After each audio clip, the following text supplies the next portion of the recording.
Thank you, everyone. And let me just move to present mode. Okay. All right. So a little bit about myself. I'm an entrepreneur, consultant, and venture builder for over 6 years, roughly 6 years of my life. Primarily as finance and investment professional across different sectors: edtech, fintech, real estate, and other various alternative investment opportunities that I've been able to work on or advised on.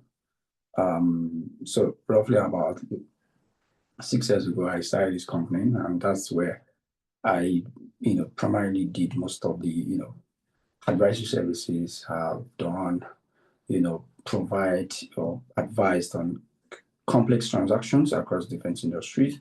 I provided early stage fundraising support to founders that have gone ahead to join top accelerator programs like Y Combinator and Techstars. I've also said, we cannot hear you very well. I don't know. Okay. Let me try to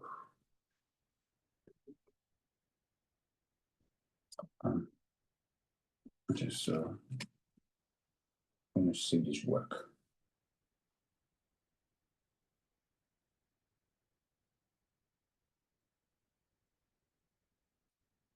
So can you hear me?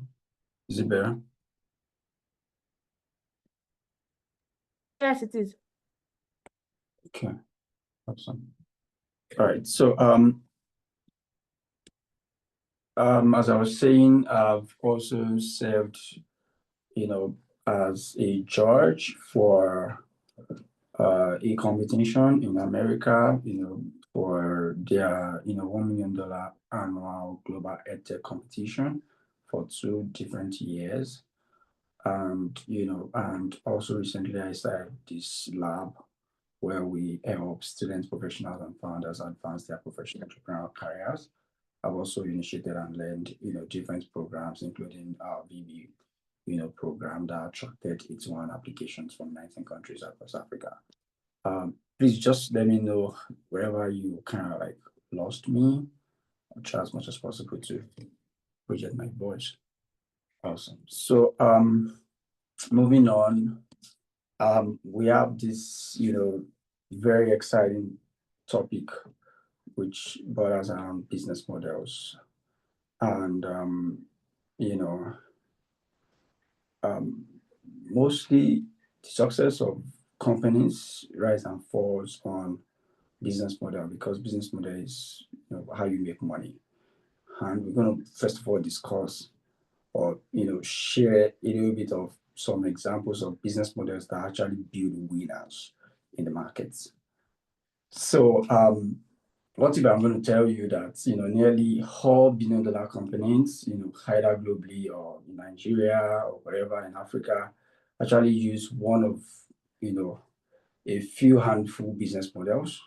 And today we're going to explore what these business models are and how you can apply them into your own venture. So that being said, different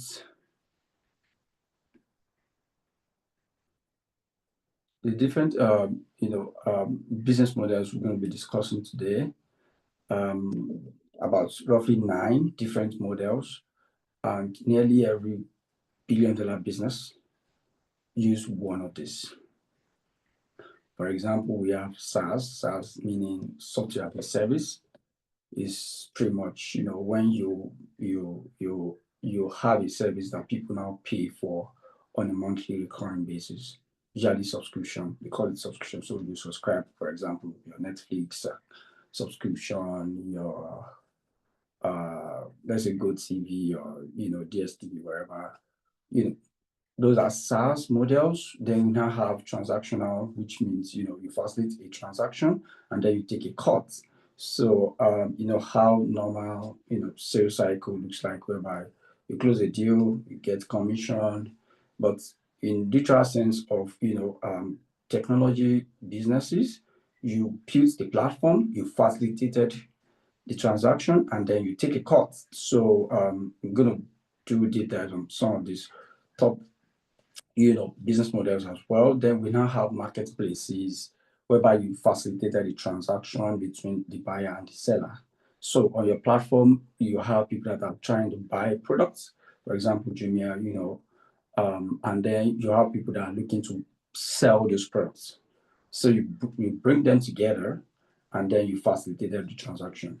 So other one include ad tech. Ad tech requires a lot of technical risk and long time horizons. For example, if you're trying to build a robot, you're trying to build a car, like an electric vehicle, or you're trying to build a rocket ship, those are hard tech components or hard tech models. Requires, a lot of technical risk and long time horizons. Then we have usage-based models. Usage-based models means you pay as you go based on consumption. And, this is usually used for companies that, have infrastructure. For example, if you are providing a particular service and then you have all the necessary data, you can set up a usage base whereby people are just, whenever they want to use your technology, that's when they pay. For example, if we are going to apply this kind of usage based scenario to, let's say, for example, ChatGPT. I don't know if anyone knows ChatGPT. That ChatGPT charge you on a monthly basis. But if you are meant to apply that, you just say, oh, whenever I want to generate an image and it's only on a paid version of the subscription, just charge me, let's say, 500 naira. Or whenever I've used ChatGPT for too long this month, so my bill will now increase. So that's kind of like an example of usage-based model.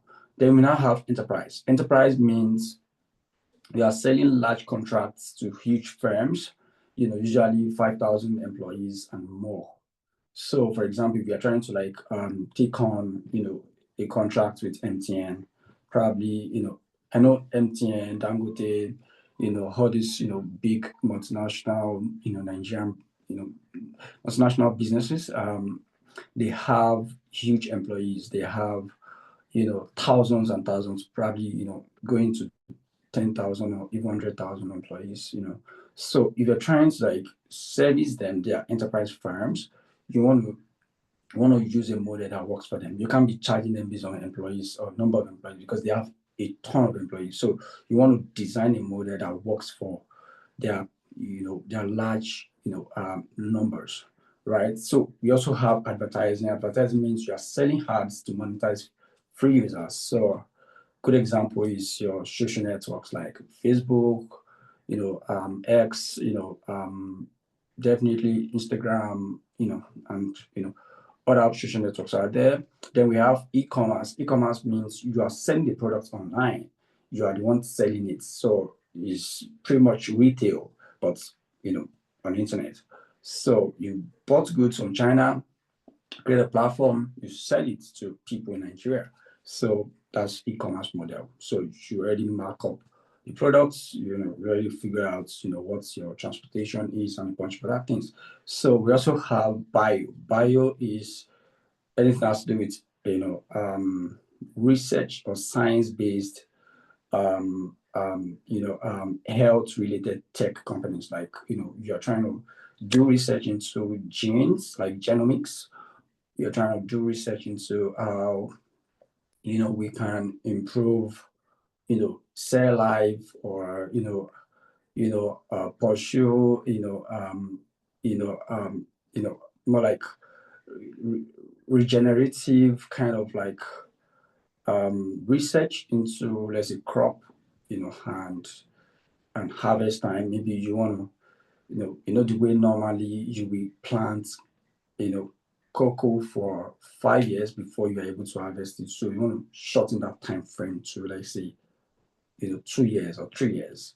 That's bio, that's science-based tech companies. So you need a model that works for you, meaning probably you have to like sign these contracts with some top companies upfront before you even start research, and you kind of like probably sell the intellectual property to them after you are done with your research. So these are major business models that the biggest companies in this world use.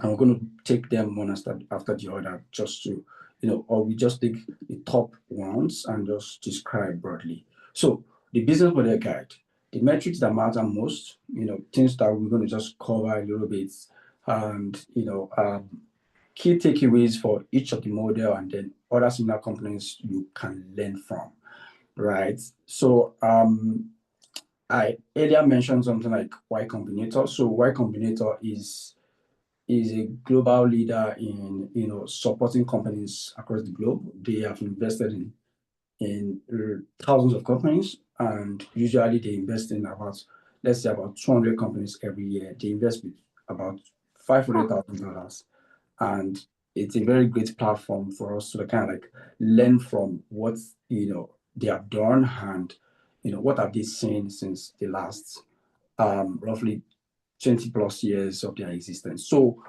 based on their research, they said their top 100 companies by model, they just highlighted this to show us that, the top 100 companies that YC has funded and supported, they are in billions in valuation. They have grown tremendously, and we're just going to like kind of like consider, what can we learn from this? So they mentioned that 50% of the overall value of their top 100 companies actually come from just the top 10, right? And that's really, really striking. Those top 10 are, Airbnb. I know you guys might be familiar with Airbnb. Stripe. You may not be familiar with Stripe. Um, you may not be familiar with Instacart, based in America.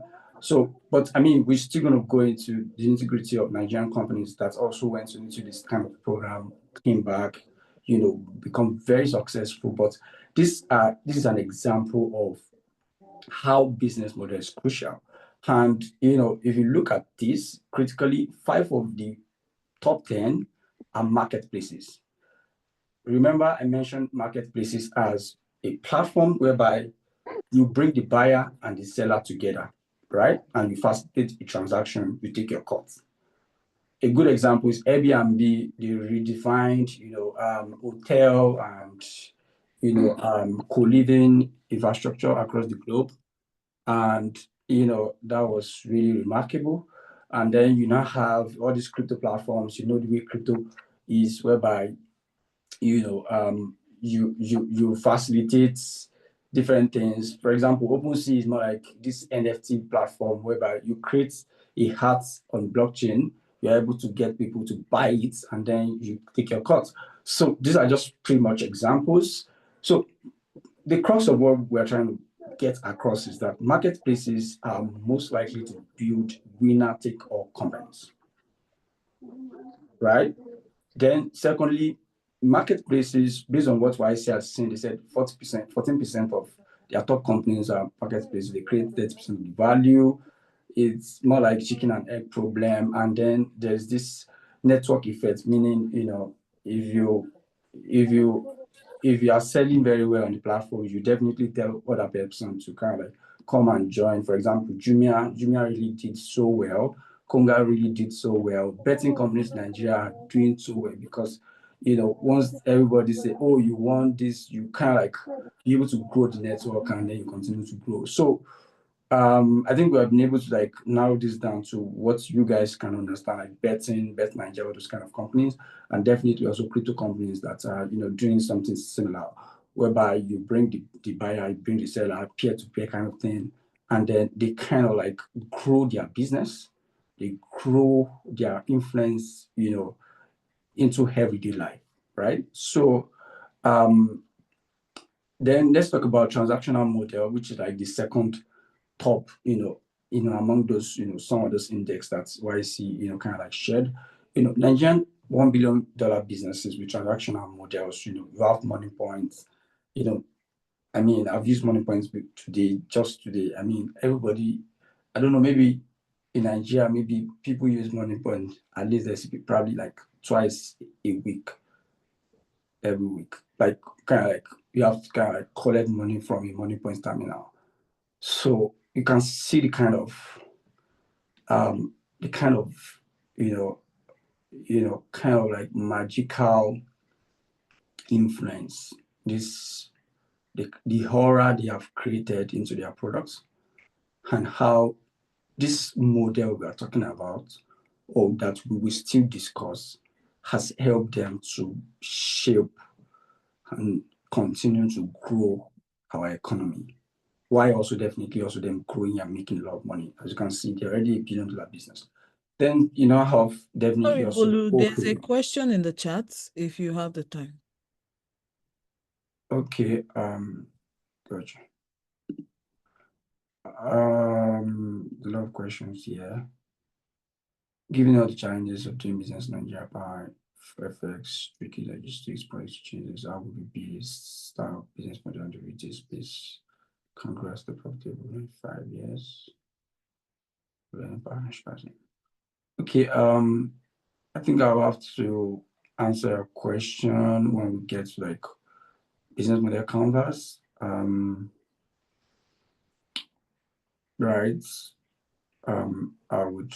All right then. But just to give you context, right? Business model is not independent of definitely the numerous exogenous challenges that you will face. Whatever location you are, even if you are in America, there's interest rates challenges. There's going to be, tariff is going to also affect you if you're importing from China into America. I'm just talking from, this high level point of view. So there is tailwind, there's headwinds, there are things for you to look out for. But we're going to kind of like discuss this broadly as we progress. Thank you for that question. So also, as I mentioned, Money Point, then HopePay, then definitely InterSwitch. I don't know if you guys know Valve card. You have your MasterCard, you have your Visa, you have Valve. InterSwitch created Valve like roughly about a decade plus ago. And, for a Nigerian company to create that kind of massive scale, they really did something. And transactional model actually really helped them. So in a nutshell, transactional businesses outperform because they are in the flow of funds. That's pretty much what you need to know. Some people will tax, they will tag them, oh, they are tax collectors, they are this, that. But it's working. If you can include this into your business, you're gonna make a ton of money. Maybe probably this retail thing you mentioned, probably you should just give your customers more like a wallet. Let them first of all move the money into your account first, into your startup account first, and then kind of like charge transaction fee on that money. Kind of like stay in the flow of funds. It really makes a ton of sense. And then, before you know it, you also kind of like charge them when they buy whatever they want to buy. So, transactional model, will definitely work because you're in the flow of funds. So what are the key takeaways from YC's research and what they have seen over the last 20 years? So they mentioned that 20% of their top 100 companies are transactional and they create 29% of overall value. We've seen, this possible with Stripe, likely a $95 billion business, Coinbase, crypto business that's really pioneered a lot of things. And then Brex is an international business banking platform. So often, critical infrastructure for other companies, definitely solving a top 3 problem for them, right? So now we are entering SaaS. So SaaS, as I mentioned and as I explained, is software as a service businesses. Most likely make the top 100 as well. 31% of YC firms are SaaS. recurring revenue streams make them great businesses. That's as simple as it could be. Then they mentioned that few of their firms are advertising businesses that actually become winners. So what is the key takeaway there? They mentioned that 3% of their top companies are advertising firms. You would necessarily need this organic, virality to attract a strong effect, especially strong network effects to kind of like become very, very strong. Reddit, Twitch, even when Facebook started, I mean, when Facebook started in 2004 and 5 thereabouts in Harvard, what it really did was that people were no longer concentrating in class, because it's just like something that took everywhere by storm, and everybody started to talk about it, and they were excited to start talking about it, and then they were using it as a medium to share their life, talk about themselves, talk to other people they love, and just share moments. And that's kind of like originality and organic variety that advertising firms really need. But due to the fact that these early movers have already achieved that kind of like closeness for us, it's actually very hard to hone for you as an individual to share your love to everyone.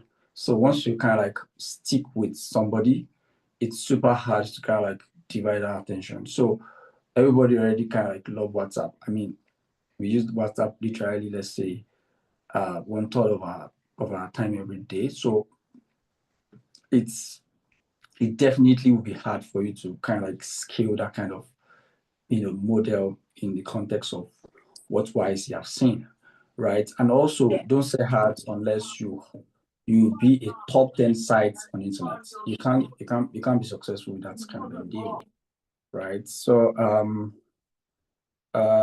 that's that. I think somebody's trying to write on my screen.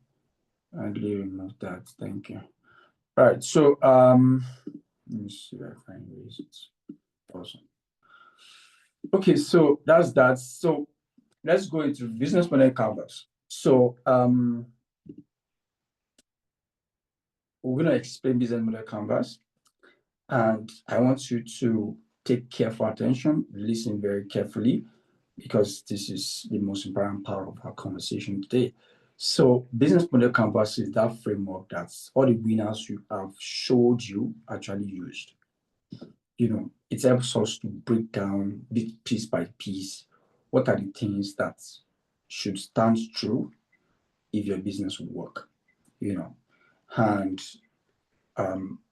we have 9 building blocks of a business model. 9 building blocks, right?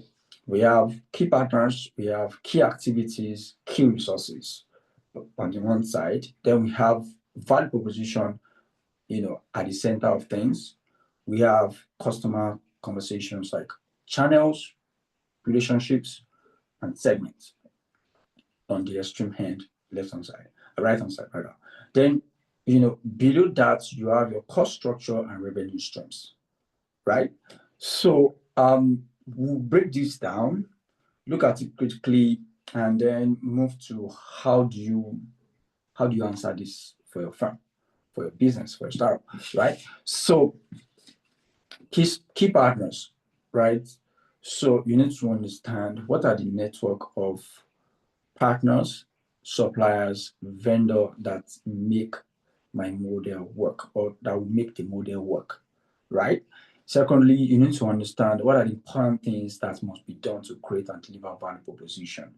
Those are your key activities. What are the things you need to start doing? What are the things you need to start researching on? What are the things that your products will entail? What are the things that if you are trying to based on that question I was asked, you are trying to do a retail firm, there's FX swings, there's tricky logistics, and a bunch of other things.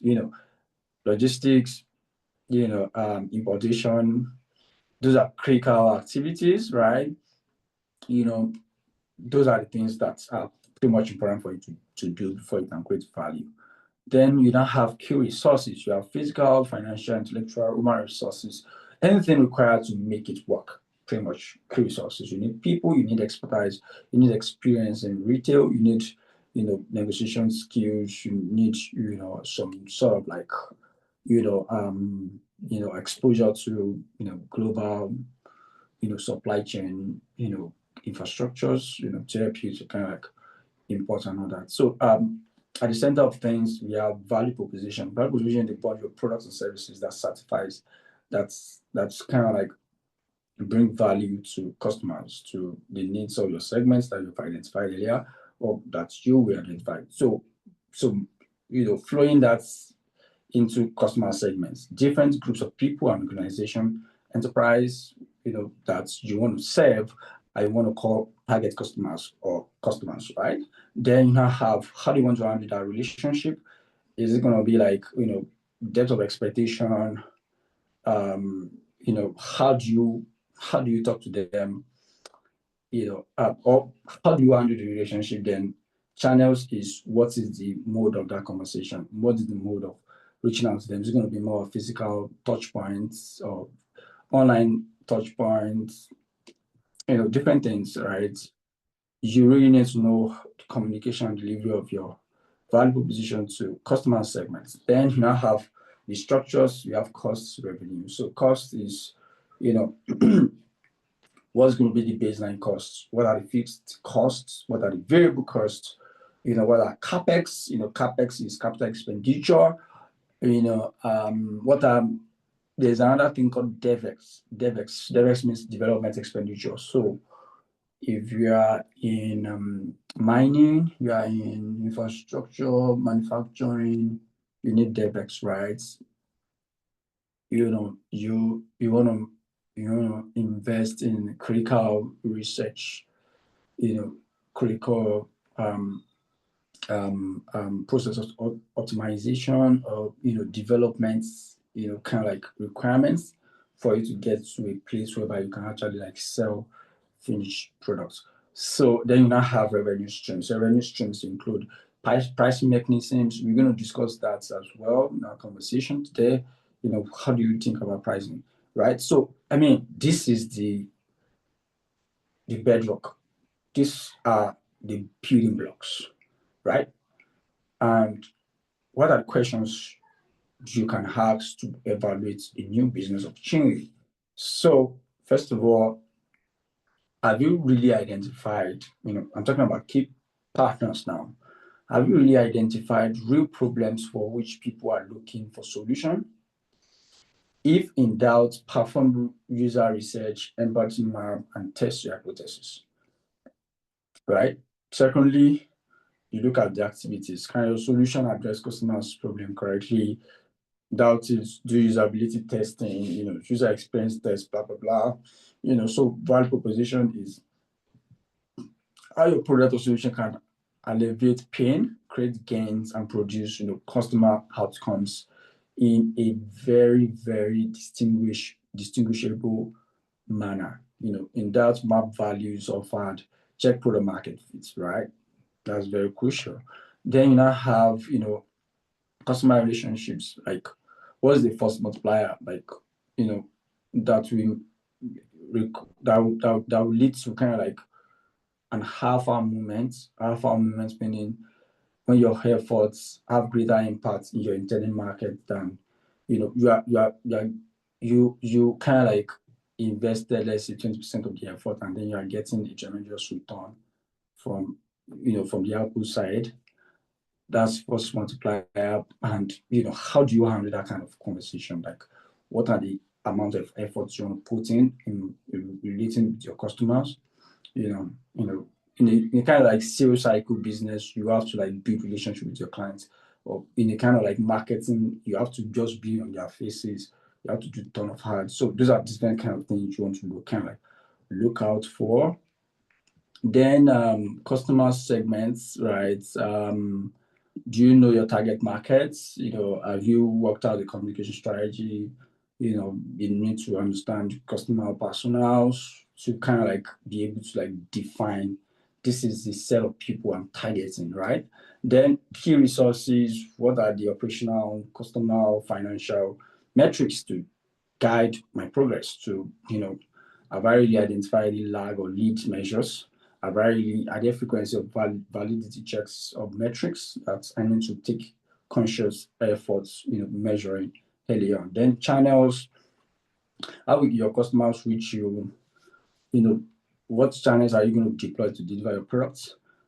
Traffic analytics, conversion rates, etc. Then the cost, fixed versus variable costs for running your farm.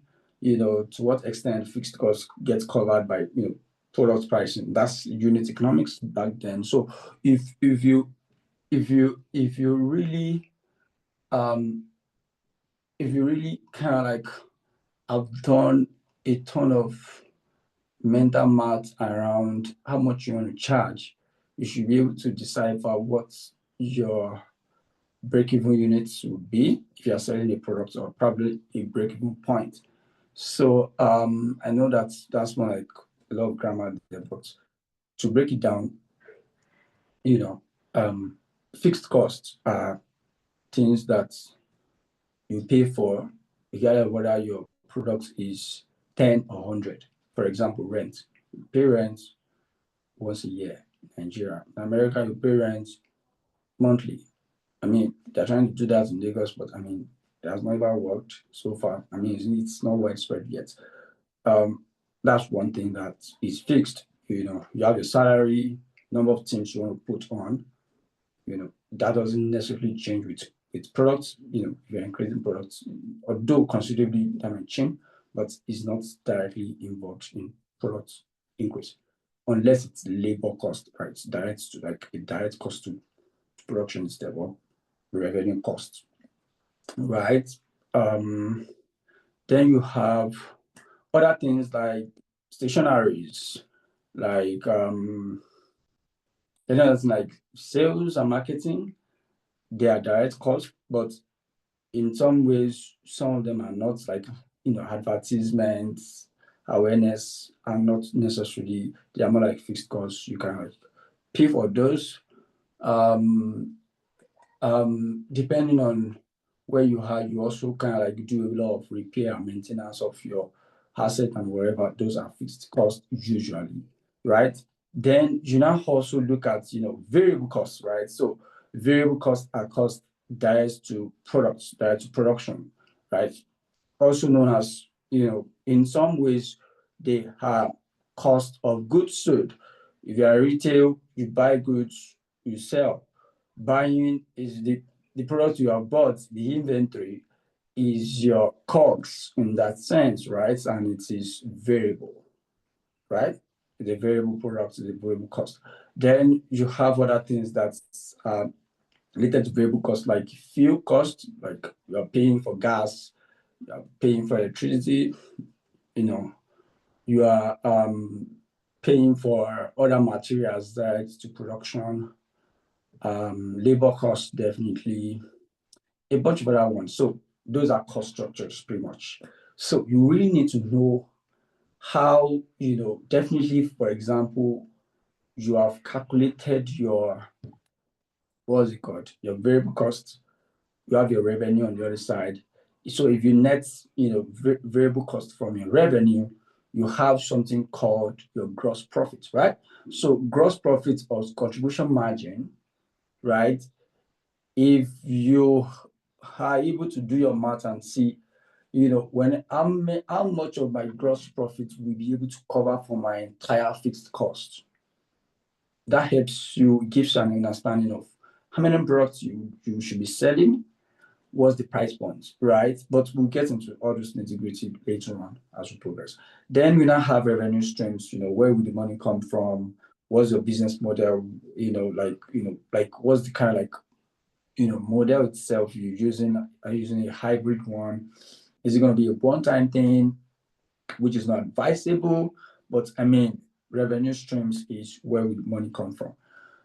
So, right. So we're going to do this simple case study, gonna kind of like dissect, a major technology company in Nigeria that most people don't actually know about. I mean, this company was, I would say, this firm has been an integral part of the evolution of the financial sector in Africa. And it was founded by a female. So, I mean, a lot of people don't know, right? Let me see. I think I made a mistake there. Her name is Kofo Akin Ube. Right. So Kofo really did a lot of work, right? And just to give you context, right? Kofo founded Secure ID in 2005. Sorry. Right. After identifying a major gap in Africa's financial sector, all bank cards were imported. Right. So before now, I hope we are aware that when we want to kind of like create our bank cards, debit card back then, let's say about a decade ago, usually takes roughly about 2 weeks. Right now, probably some banks like GT, you can just walk there, collect your bank immediately. Even Opay now made it more open source. You can just walk to a terminal, a POS shop, get the card, and then you are good to go. Just activate it straight off the bat, right? But before then, there's nothing like that. You actually had to like import all the bank cards, from other countries, causing long delays and security risks. So she built Africa's first Visa certified smart card manufacturing plant in this country, creating a high-tech B2B powerhouse. B2B means business to business, right? It's also like a business model pretty much. So in 2012, Securities commissioned the first, their manufacturing plants becoming in sub-Saharan Africa, to certify Visa, Mastercard, and VAP. So how does their business model looks like? Right. So this is the business model of this firm. On the first side, let's just go through it together. You have key partnerships. As we explain key partnerships, what are people you need to have relationship with, so you need to have conversations with before you can, become successful or make your model work, right? So we have Visa, Mastercard, VAP. You have to have interaction with these folks, right? Because they are producing the cards on top of their infrastructure, literally. Then you now have interactions with government, right? Then definitely you have interactions with tech and equipment suppliers, probably from China, right? So those are the key people you need to have partnership with. You need to have conversations with before you even think of doing any jack, right? So you now have key activities, right? Key activities include high security manufacturing, R&D innovation, global standard certification, and definitely end-to-end project management. What are the key resources that you need? You need a world-class, manufacturing plant. You need to set up a plant first. You need certification from global payment networks like Visa and Mastercard, and definitely also VAP in Nigeria. Then you need to have skilled technical workforce. You also need to have a strong brand reputation among banks, because you are selling to banks. It's a B2B business. You're selling to other businesses. So that's pretty clear. These are the things you need. These are the resources. These are the activities that will happen. These are the partners that will make it happen. So at the center of that, you have the value you are trying to propose. What's the value? The value is local, secure, and fast production of world-class smart cards and digital identity solutions. And you're able to do it at scale. I mean, they did this suggesting that, I think right now, a lot of other companies are now coming to Nigeria to offer, digital identity solutions. But before anybody kind of like come, they built the infrastructure, right? Secondly, reduce import dependency, secures national data, having all our data, locally domiciled. It's pretty cool, and also provides faster turnaround for clients like banks and, definitely also governments as well. right? So how did they manage the relationship? What channels did they use and all that? So customer relationship, they manage it through B2B. So B2B direct sales, that's what they used, right? Some other people would definitely also like use B2C, whatever. So I mean, those are different, customer relationship business models you could use, right? So also they kind of like leveraged long-term contracts, right? They also, integrated trust and reliability built on global certifications like from Visa, Mastercard. So there's this level of trust, right? Visa and Mastercard already have global brands. Building on top that makes it super clean, right? And also definitely they also co-create the solution with them. So they really, really did an awesome job on this project, and it's pretty a phenomenal company. So what are the channels that they use as well, like to kind of like reach out to the companies? Definitely, they need to build a sales team. So they built a sales team that maintained, critical conversations with banks and the entire financial sector broadly. They also, go for tenders and bids. When governments do their stuff, they usually put the bids out that can you help us do this? We're trying to, improve, our international passport right now.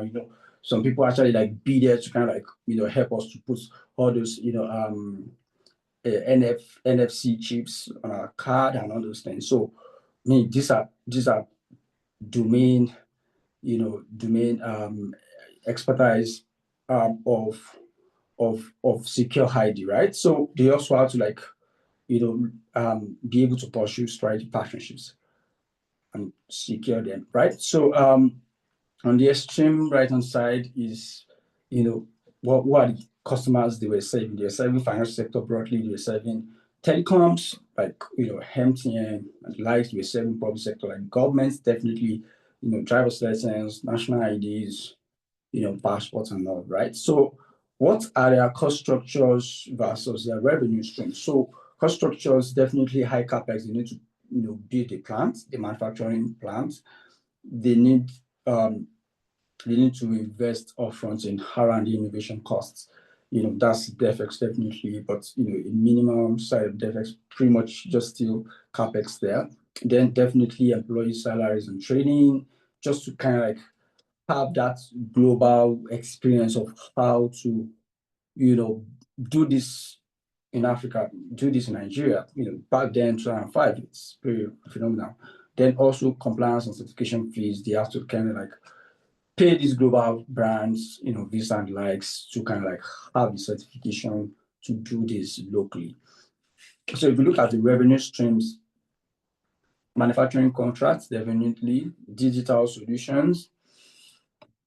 So at the end of it, they kind of like, as I mentioned, identity solution or digital identity solution were something that was built as a low-hanging fruit after they have successfully created an infrastructure. So at the end, they started to partner with local companies like InterSwitch, right, to kind of like ship this kind of like solutions, digitally, right? So, identity platforms, we were working with them, we were working with digital payments, fare collection platforms and all of that. Then also definitely when they were doing some of their tenders and bids, they also kind of like are able to like do personalized services, just to kind of like broaden their scope there. So this is pretty much business model of security, very marketable firm. Another firm we're going to consider as our case study is MoneyPoint, right? I mean, anytime I think of MoneyPoint, I know that MoneyPoint is not just a $1 billion business. MoneyPoint is a massive business. I mean, um, it's every day I kind of like see them doing multiple stuff, and I mean they already expanded to the UK. They are trying to do remittance now and all, but before they even kind of like started doing all these things and become this overnight success of a thing, they started in 2015, right, by Tosin and Felix. And in 2019, that was where the breakthrough innovation kind of like begun, when they kind of like pivots to tackle chronic, unreliability of payments for small businesses. So they built this, massive agent network with POS terminals. They created trust. The model really scaled at incredible rates. Today, right, MoneyPoint processes nearly, based on what they put out there, about $17 billion in monthly transactions. That's a lot of money. And that's, if you compare that to our GDP right now, I mean, GDP is floating at about 350 billion. You know that that's about a half of our annual GDP. So this is the model that made it possible, and it is what's interesting to kind of like look at it very broadly. So what are their key partners? Key partners are banks, right? Commercial banks, definitely also payment switches, Nigeria Interbank, settlement scheme, that's NIBSS. They need to talk to them, right? So they have them under their, partnership, agreements, and definitely also agent aggregators. So across Nigeria, incredible sweep. They have agent aggregators that will be able to kind of help them to, broaden across Nigeria, right? Then you now have key activities, agents network management, building library technology, payments processing, data analytics for credit. So those are the things that they actually kind of do. They manage the network, they build the technology itself, PS, the hardware, the software, the APIs, everything was built, right? Those are the things that they did, right? Then definitely the analytics, the credit scoring for business credits and the bunch of other things. So if you look at, the resources that made that possible, definitely the agent network that they have been able to build, right? The robust technology platform, their POS is really, really outstanding. It doesn't really fail most times. They have this uptime that is really incredible. So they have this robust technology platform itself. They have bank licenses as well. MoneyPoint is a microfinance bank. You can transfer using their whatever. They also have brand trust. They are able to do that. So those are the things, key resources, things that they put together to offer that value. And the value they were offering was all in one, highly reliable digital banking platform for businesses, right? They also provide seamless payments, POS and transfers, business accounts, and access to working capital loans. So as simple as it is, they were able to do it incredibly well because, on the side of customers, they manage that customer relationship with reliability and trust, right? They were hyper local, they were everywhere, with their agent support. They were also like direct digital relationships via their hub. They have this kind of very strong customer relationships and support that made it possible for their customers to be delighted. They delighted their customers, put it that way. So what are the channels? Agent network, as I mentioned, the POS terminal, where it's a major, that's the channel whereby we kind of interact with MoneyPoints on daily basis, and definitely also their mobile app, right? So what are the segments? What are the customers they deal with? I would say they are not really dealing with the individuals. They now have MoneyPoints, personal, whatever, right? But I mean, their core segment when they started out was pretty much SMEs, right? Then informal sector merchants and traders, and definitely also agent bankers, right? So that was pretty clear there. What are their costs? Agent commissions, technology infrastructure, the hardware they need to install, they need to import this hardware, partner with Chinese manufacturers, produce at scale, and definitely also salaries, right? So those are very clear there. Then how do they make money? Transaction, I've mentioned that earlier, transactional model, charges on POS transactions and transfers, value-added services like fees on bill payments, right? That was crucial. Sorry. Then you have credits like interest on working capital loans for various merchants. So I mean, I want to end that case study thing with this very brief, comment from Mark Andreessen. He said, markets that don't exist don't care how smart you are, right? So in as much as, we're talking about business model, talking about what are the channels, what are the segments, what are the, opportunities, to make money. What are the value position? What are you trying to offer to your customers? You really need to understand your market, right? I just want to put it out there. Make sure that you have understood the market clearly, and then build a model for it, right? It's going to work. So that's it. So now let's discuss pricing. Pricing is a very controversial conversation, especially for founders when they are starting out. So I would say pricing is more like a tool to help you learn faster, right? Because it helps you to understand who wants your product, how much they want it, how much value your product provides, and what channels you can use to acquire customers. So pricing is a very strategic tool. Now, let me break it down.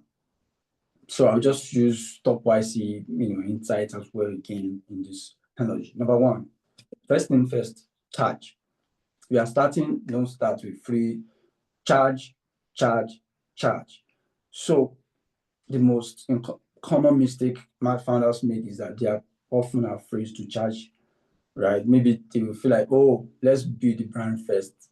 Let's do that. Let's do this. But based on what YC are saying, and which is definitely true, charging is the most effective way for you to learn. Number one, you're going to learn, are users willing to pay or not?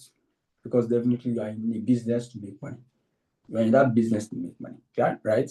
Your investors are interested in you because they feel like you make more money, right? Maybe this program is also invested because they feel like, you're going to be able to transform not just your life, but also definitely the community. And definitely you can only do that by making money, either way, directly or indirectly, for prosperity, pretty much.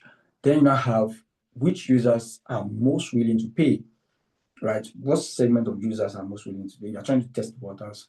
Do you want to target businesses, target individuals directly, target governments, do a marketplace that brings everybody together and just, make sure the transaction goes through, and then you charge, you make money from there. You're trying to understand something there, right? Then how much are they willing to pay, right? Then eventually, even if everyone refuses to pay, that is a valuable, valuable insight for you, because you now understand that, I might be in the wrong markets, right? So that's that. Then so where to begin? Don't overthink it. Find the right order of magnitude. Pricing isn't permanent, takes years to iterate to capture full value. So I mentioned something briefly when we're talking about cost structure, that you should be able to set a price that can effectively maybe cover your fixed costs and help you to break even. Break even meaning you reach a point whereby you are able to cover all of your costs, including capex, including investments, early investments, including employee salary, including your variable cost. You reach that point whereby your revenue was growing, and reach that point whereby it's break out of your cost, right? So that break-even point is whereby you are at zero profits, but you have covered your entire cost of the firm. Usually in finance, we call it, your free cash flow positive. Yeah, free cash flow positive. That's pretty much cumulative free cash flow positive. That's big in finance, right? So now on the order of magnitude, price of value, not cost. Price on what? Value, not cost. So what's the value? What's the price? What's the cost? Right?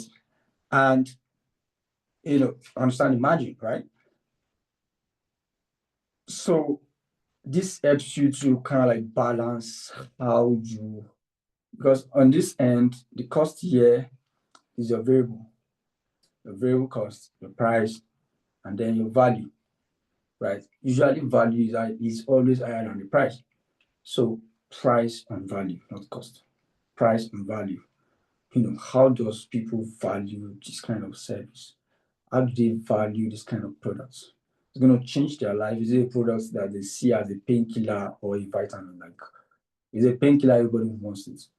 If you are super hungry, you're not eating for 3 days, you feel like it's a terrible analogy, but when Esau and Jacob had that kind of scene, it's terrible because the bargaining chip was wrong, but in this instance, you should have used, and it's also kind of like very good example because the value placed on that problem was super high and he was able to pay it, right? If you look at it from the standpoint of Jacob now, right? So the price of that food costs him better. So look at that.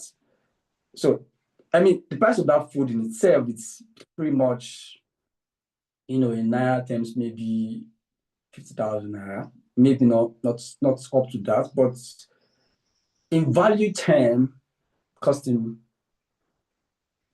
way more, right? So look at that kind of scenario. And again, right, as I mentioned, as I read from Mark Anderson, make sure you are in the right market, right? No amount of smartness, but on a very literal mode, make sure you're in the right market, right? So then you now have your opportunity, right? So the magnitude between price and value is your opportunity. That's where you can play around.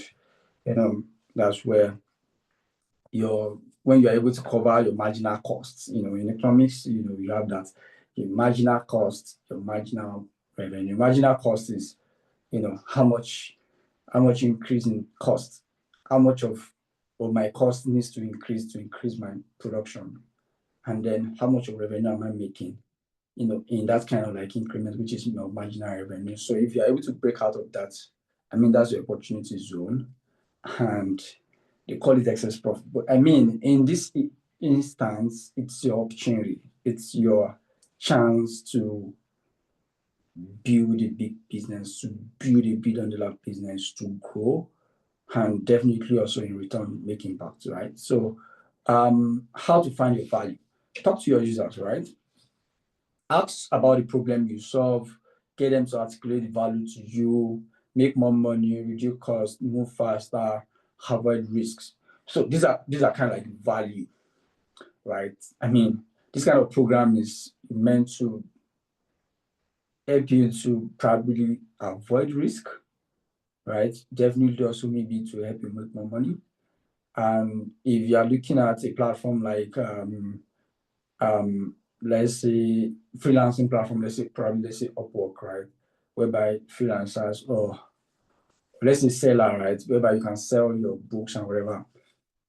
It's a platform that helps you to make more money. So if you done your maths, you feel like, oh, if I get on this platform, it's going to make me a lot of money. The value you're going to put on it is the value of the amount of money you feel like you will make. So if they put a price tag of let's say 200,000 for registration, and then you feel like I'll make like 3 million in 2 years, or sorry, 3 million in let's say 3 weeks, right? You would probably like take the plunge, right? So talk to your users, try to understand their problem, the problem they are trying to solve for themselves, and get them to articulate the value to you in either of this. But it's not limited to this as well, right? And also keep raising prices until you get pushback. Sounds like, oh, Nigeria is very difficult, you can't do that. But it's working for other people. It's definitely going to work. It's like a tested model, right? So you try it out, see how that works, and until you get the pushback, right? So that's that. So the ideal price, when customer complain but still pay, right? So that's the ideal price. The ideal price is you set it so high, they start to complain, and then start to complain, and at the end of the day, they still pay. That's your ideal price, right? So, I mean, that's that. So most startups are undercharging. Lower prices are not a sustainable advantage for you. Charge more, higher margins, bigger moats, right? I'm going to talk about moats in a couple of minutes, right? So make sure you are charging more because lower prices will affect your business. Pricing implies value, so make sure you charge. The bedrock of your business model is hinges on how much money you are making because business model itself is how are you making the money, right? So that's that. So raising prices is the easiest way to grow revenue. So I've been saying a lot about raising prices now, but it's just the truth. There's nothing you can do about the truth but the truth. So the easiest way for you to grow revenue is to increase price, right? And make sure you also keep your customers as well, because we're going to talk about that. So if your users won't pay more, definitely also give more value or solve a bigger problem, right? So, or pretty much give a lower price in exchange for your first user, right? A valuable logo. If you get locked in, maybe you give them a lower price for them to retain you for, let's say, the next 5 years. That's pretty much good. You are getting a lock in there. Probably be able to renew at a higher price. So these are things that you can use to kind of like make sure you are balancing your equation so that your revenue keeps growing, right? So a good example is Netflix. I know everyone pretty much loves Netflix. So I've given you examples of companies that you don't even have heard of before. I intentionally bring Netflix to your doorstep so that you can grab what we're saying. So pricing isn't permanent. Netflix, 221 million paid users or paid subscribers. They have been growing their prices across different tiers over the last roughly 10 years now. And you can see how it's continuing to grow. So as I said, pricing isn't permanent. Founders are afraid they need to nail it the first time, but you don't necessarily have to nail it the first time. You can exclude your existing customer. You don't have to give them, yeah, we are increasing prices now. You have to pay this now. You definitely chase them away, but you can just exclude them and then maybe give them an advance note to that. Look, we're going to be increasing our prices over the next 6 months, so please get ready. It's just like a 10% increase while we promise you super amazing value return, this and this and this. You kind of like, make sure you clarify the context, right? And probably just let them understand the context, right?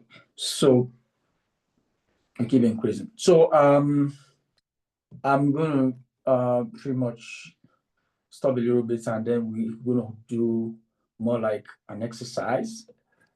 All right. I think I'm seeing additional questions in the chat, so I'm gonna address them probably after our. Oh yeah, I'm still the same question. Awesome. So I want us to do this exercise and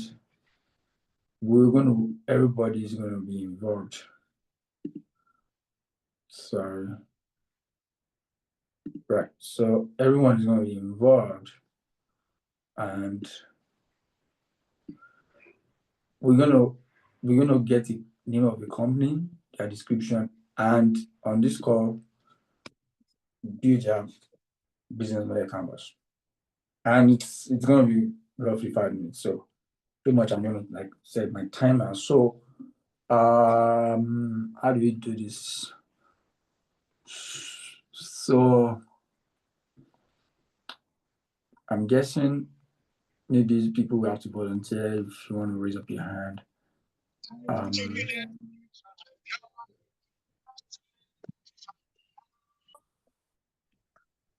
So the template is when you raise up your hand, you tell us your name, maybe one line description of your business or whatever you do right now, and then give us an example. So we have about 9 billion blocks. We have description, we have name suggestion. So maybe top 3 name suggestions, we fill it in. Then we include the description of the firm, and then we start filling up, key partners. So, I mean, I want the chat, box to be super out right now. I mean, this is not the time for you. This is not the time for you to.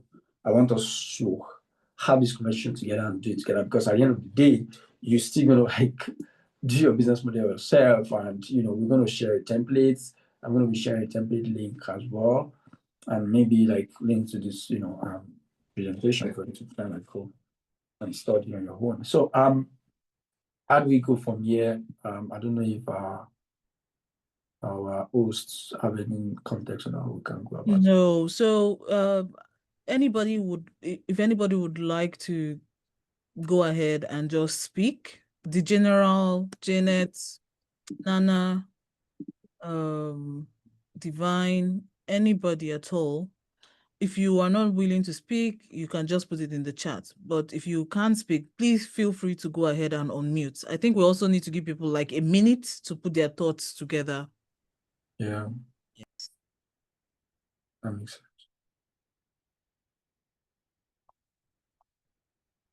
So just to recap again,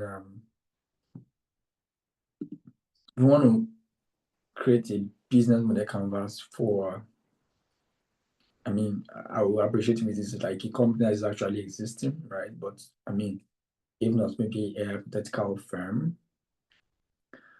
But the goal is to fill up everything. So kind of like understand, how we can put together our BMC. So feel free to chip in.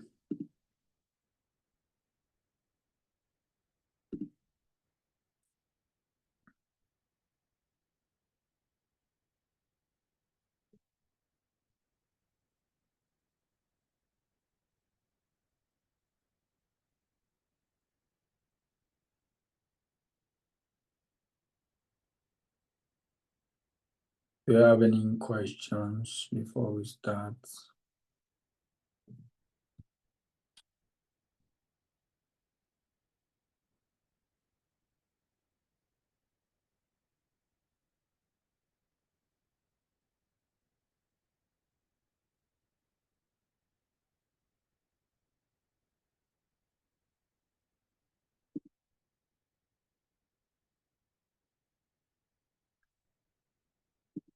Yeah, I can see someone's comments. Someone's business name is Odoworms. Also.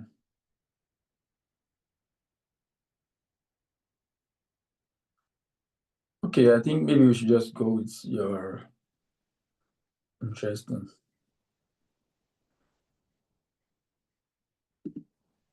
So, do we have any additional comments or suggestion? Does anyone wants to chip in?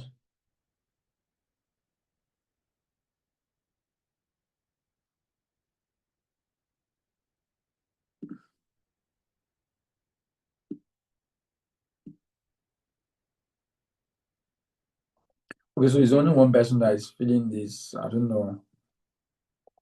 Is anyone?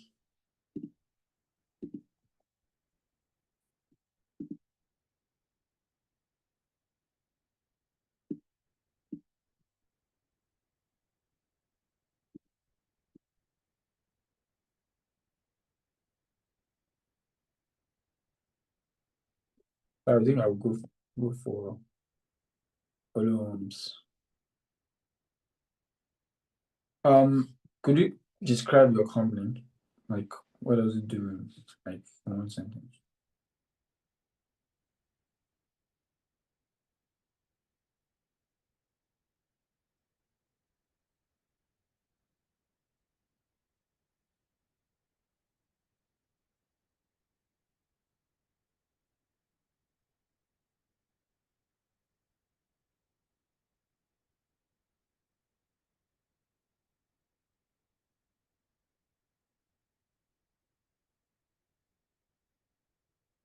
Okay, awesome.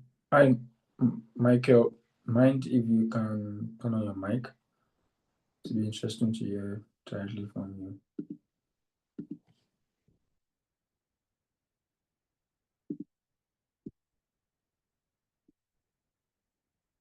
Oh, no problem, no worries.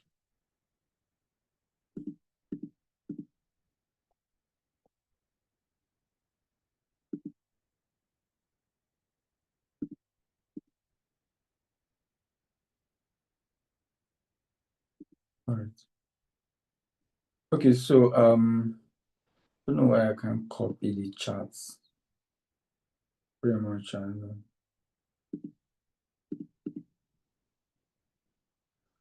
Okay, but what we do is this.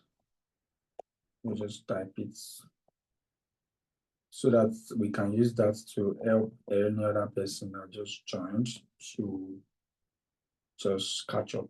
Oh, someone else is dropping June drop. Interesting.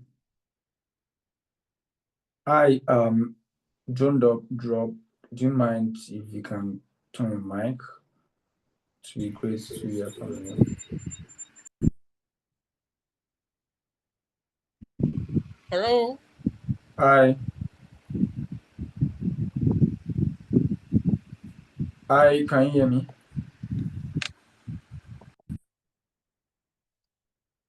Hello, can you hear me? Yes, I can. Awesome. Um,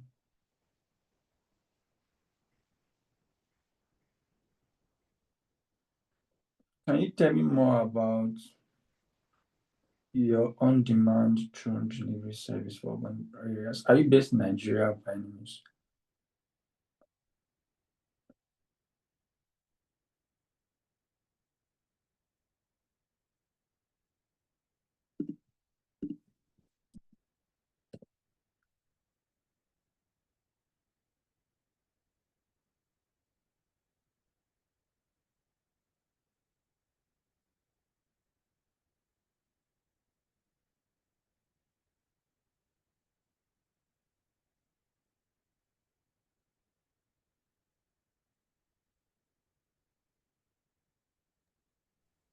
Okay, so we have the description. So what are our key partners? Key partners include, hey Michael, maybe you have to drop key partners. So what are the key partners for Olo Home?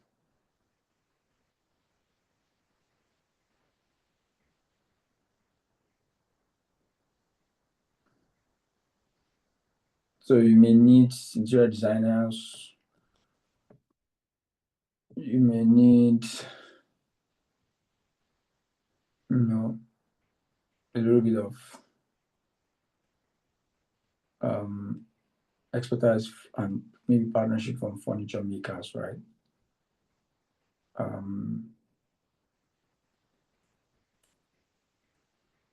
And maybe furniture retailers as well. Awesome, that's a great one. That's pretty impressive. Yeah. Home improvement stores. That's really impressive. Furniture brands, e-commerce platforms. Yeah. Yeah. So somebody mentioned that it's not following. I believe you're following now, so we're just trying to build the business model canvas for Olo Home, right? So based on the description, we're trying to identify key partners for Olo Home. So key partners include people that it needs to have a relationship with to make the model work. People will be getting furniture from, people will be getting decor from, definitely it's not going to be making it from scratch. So he also needs, home improvement stores, talk to them, buy all the things he needs so that he can, using VR, kind of design, virtually first and then, kind of implement it as well. So I'll just pretty much summarize this because of time. My intention was to keep this at 5 minutes, right? So because of time, we just kind of like, make things very much faster and shorter. So just go straight in. Furniture brands, e-commerce.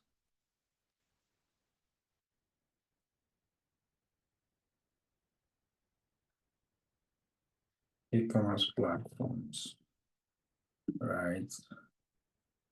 Then you now have second and furniture, right? Sellers. Where else do you need? So anyone can also kind of like chime in or just suggest what are the people that I also needs to partner with.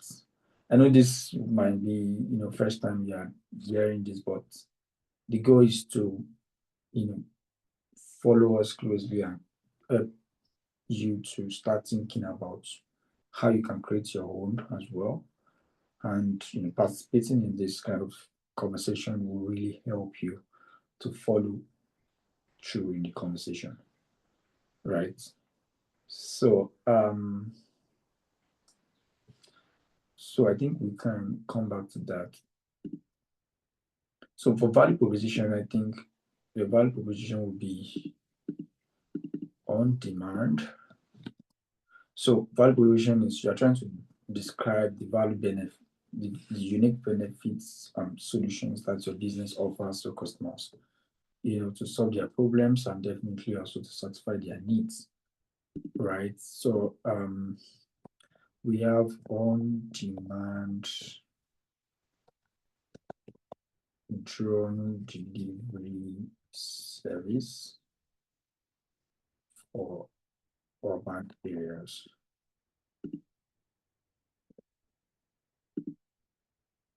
So is this, that's not sorry, made a mistake there. Olo Homes is meant to be helps people to avoid costly designs, mistakes, right? Using,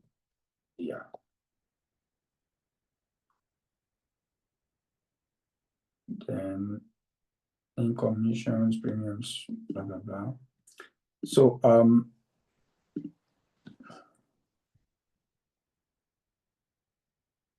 customer relationships include personalized recommendations via AI. That's good.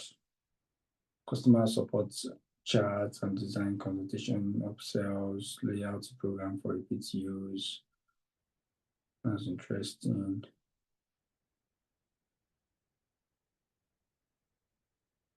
Okay, that makes sense. So, personalized, their recommendations.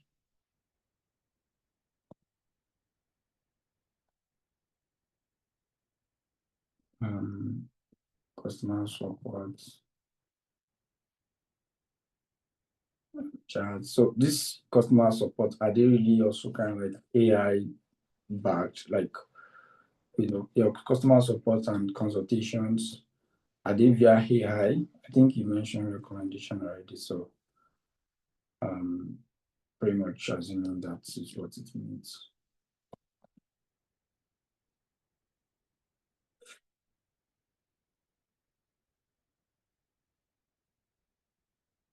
Then loyalty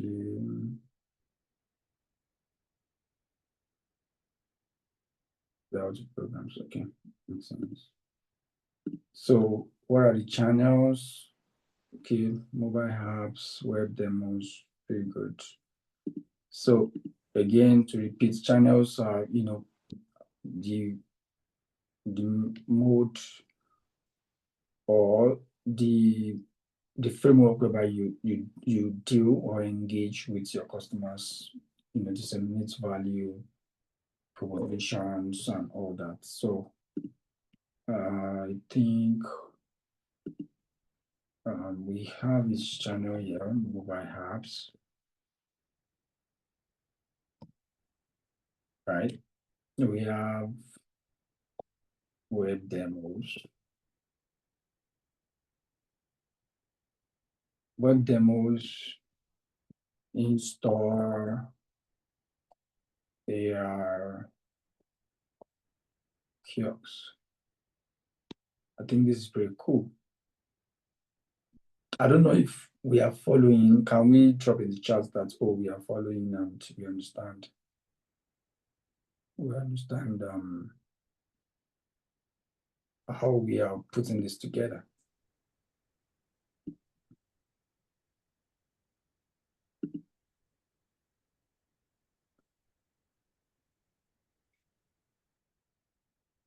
Hello, can anyone hear me? Oh, yeah. Okay, awesome. Favor Olu makes sense. Very good. Very good. Awesome. We can, I need more emojis. I need more emojis. So we're sure that everyone is following.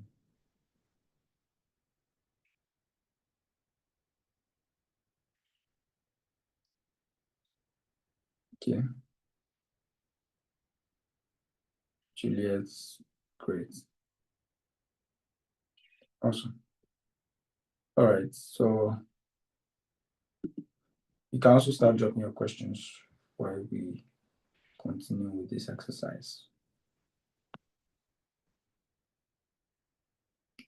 So we have our key partnerships. We need to have our key activities. We need to have key resources. I think I missed that. I'm seeing that you mentioned about value propositions. Let customer virtually place furniture and decor in the actual rooms via AR before purchasing. Save money by avoiding buying items that don't fit or look right. Partner with retailers directly linked to purchases, improve confidence and satisfaction in home design decisions. That's pretty awesome. That's pretty awesome. That's pretty awesome. Okay.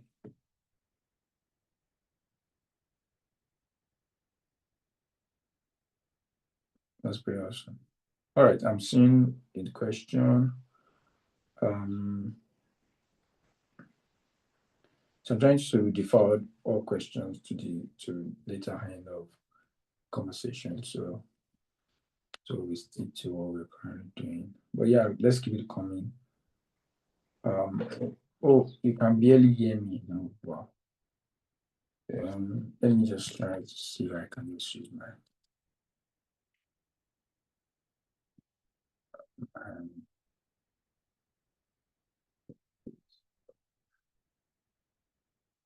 sorry.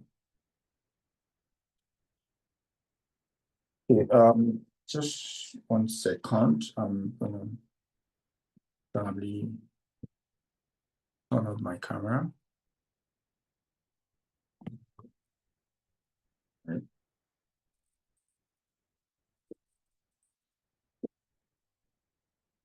Let me know if it's better now.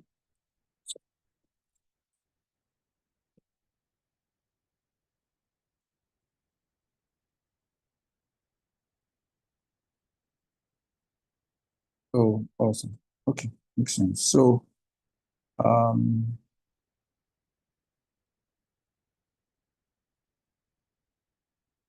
we need to improve this based on what Michael gave us.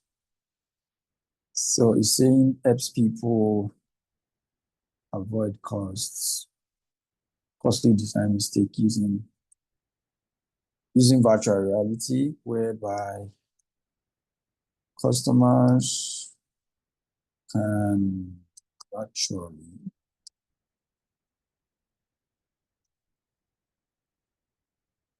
place furniture, decor the actual rooms before purchasing them. So that's pretty much that's a very good value. It's really very good. It's really good there. So you mentioned improving confidence, satisfaction in home design decisions. Okay, I think we can also include this.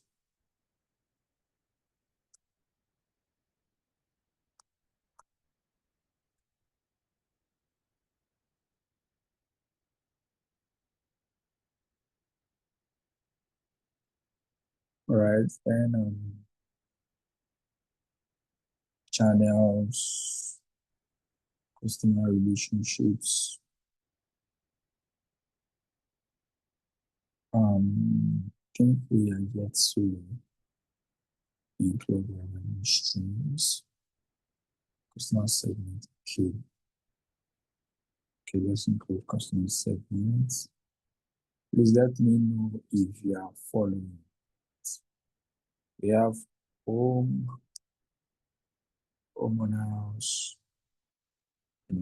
that wants to remodel or decorate. So let's just put homeowners in new home buyers. Doesn't have to be home buyers alone, but pretty much, even tenants, right? Depending on the house you are trying to rent, right? Sorry, give me a second.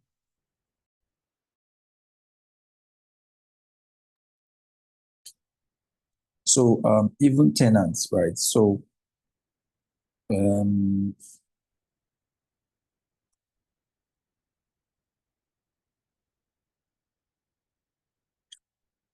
tenants. So right. So tenants are also part of this flow. So see people in, let's say in Abuja. So some of them we rent in duplex for 5 years. So definitely they need this kind of service, right? So I think that's good. I'm not sure you've created anything on key activities, key resources. So your key activities definitely should outline critical operational tasks, services, production activities essential to your business model. Like, for example, the VR infrastructure, how is it going to work? Right. So after the VR thing, what other thing are you going to be doing? You know, what are the necessary things that will be happening in your app, and necessary that will be happening outside of your app, probably in your stores. Do you want to also have your own stores? So also, do you want to kind of just embed the infrastructure in, you call it showrooms. So you want to partner with showrooms, right? I mean, these are pretty much, I think, showrooms should come here, right? I don't know if Michael is still on call, but I can't see your responses from comments. But while we wait for Michael, anyone can chip in there, and whatever you feel like would count as is critical operational services or activities. That would be good. That would be good to have. Then we need to have key resources as well. What do you need? Definitely you need to build the VR infrastructure. You need to buy headsets, VR headsets, or whatever experience system you want to build, right? Maybe you want to build an experience center, or you want to build infrastructure. Maybe there's some sort of platforms. You also need to build the app or whatever. those are critical resources you need. I think I'm seeing your comments. Boarding furniture catalogs, like the specific items. Also, that's very good.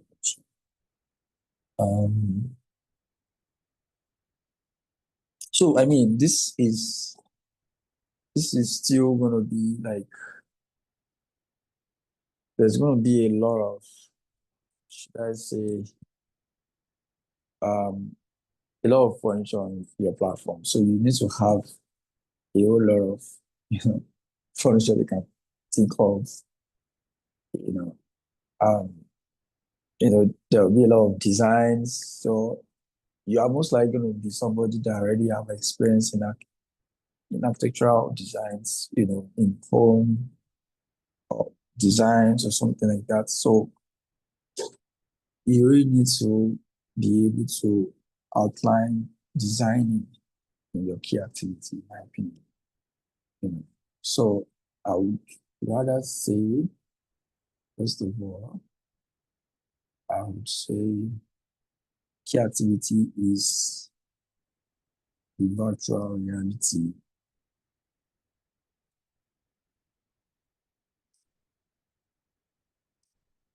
The virtual reality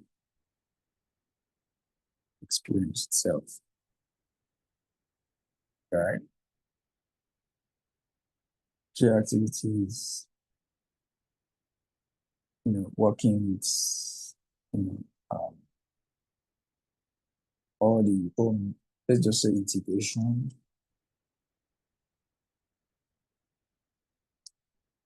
with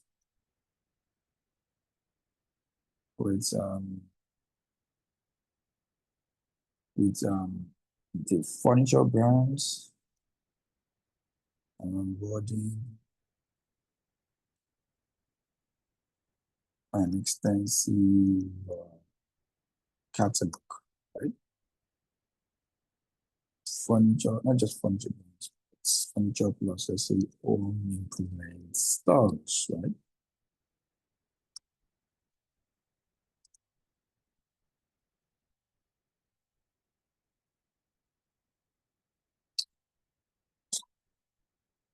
Then I think you mentioned marketing, position. Yeah, I think that's pretty much that's basic, but it's not strategic, but it's part of it. But probably we should just not include that because that's a general thing. I'm thinking of key activity for your model to work. What are the general things for your model to work? You mentioned in-store kiosk. So what activity is going to be happening there? I would like to know. Bolu, just to give you a sense of time, we need to be rounding up. So if you would also want to take questions, then you can help the participants with this canvas so that they can fill it up on their own as well. Awesome. All right, I think we're already short on time. So I just feel this out much. And all these experiments. Right. I think on the revenue side, charge.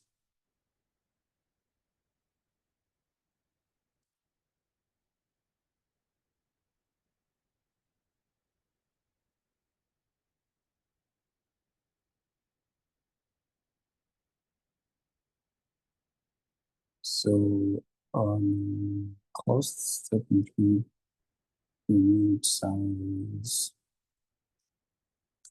we need tech, then crash. That. So that's that. That's that. So overall lesson to summarize, you know, there are not really service companies in YC list. Affiliate businesses too far. Have businesses buried of capital. Businesses built on other platform usually don't usually work, right? Then recurring revenue, consistent equity winners. So actually predictable, higher customer lifetime versus one of the lower customer acquisition. Don't have to keep reacquiring customers, right? Then, but only works with strong intention. So you need to understand this retention metric, whereby if your customers are declining 5% every month, at the end of the year, you will end up with about 54% of your total customers you have acquired. If they are declining by 10%, you end up with 26%. So retention is between it's like a difference between life and death. So you have to take it very seriously. Then and I mentioned mouth. So this is an example of mouth. Modes rather. So it's more like a shield, a defense, a defensibility. So biggest winners, they integrate modes into whatever they are doing. Wherever you're building, make sure that there's something so defensible people cannot copy, and you ensure that that uniqueness is also kind of like guarded properly, right? Probably with IP, patents, whatever. So network effects, locking, especially for transactional SaaS models, technical innovation, higher margins, you have child account that, then organic distribution, right? So on my last note here, best businesses generate recurring revenue, they have high retention, they build defensible moats, they are close to the transaction as much as possible, they scale with software, not people, they are proven and familiar to customers. So innovate on your products and copy your business model. So make sure you spend a ton of time in the product itself and markets and so on. Then you can copy business model anywhere. Just for this pretty much something you should copy. So thank you, everyone. I would then just go through the questions. Thank you very much. So one of the first questions here, the closest I can see now, is what's the most common mistake Nigerian startups make when designing their business models? So common mistake that Nigerian companies make when they are designing their business model. So I would say that you need to understand the context of your business. So business model is a complex mixture. It's a mileage of different things that need to work for it to make sense. You need to get your pricing right. You need to understand your business. Your market has to be ready. And just to give a context into what you're trying to say. For example, when Jumia launched Jumia Food, more like a delivery platform independent of Jumia, it actually failed because they don't have, the product is not even so good because compared to other platforms like Chowdeck that other people use, it's not so fast. Right? So if you look at it from a business model standpoint, marketplaces is pretty neat and cool, and it will work. But on the other side, when you are designing your model, make sure you are able to see holistically everything you are trying to do. You are able to make this definitive decisions on, especially pricing, charge at, immediately, make sure your revenue streams looks pretty well in your canvas. Make sure you're able to highlight clearly what your partners are. Make sure your value proposition is innovative, right? So common mistakes are usually not paying so much attention on product market fit, right? So not paying so much attention on product market fit, not paying so much attention on the market itself.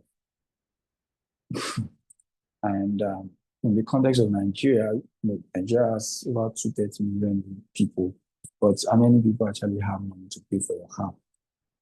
So maybe if you drill that down, maybe roughly 10 to 5 million people, pretty much, that have data, enough data, they are not struggling with food, and they want to pick up something that can just give them pleasure.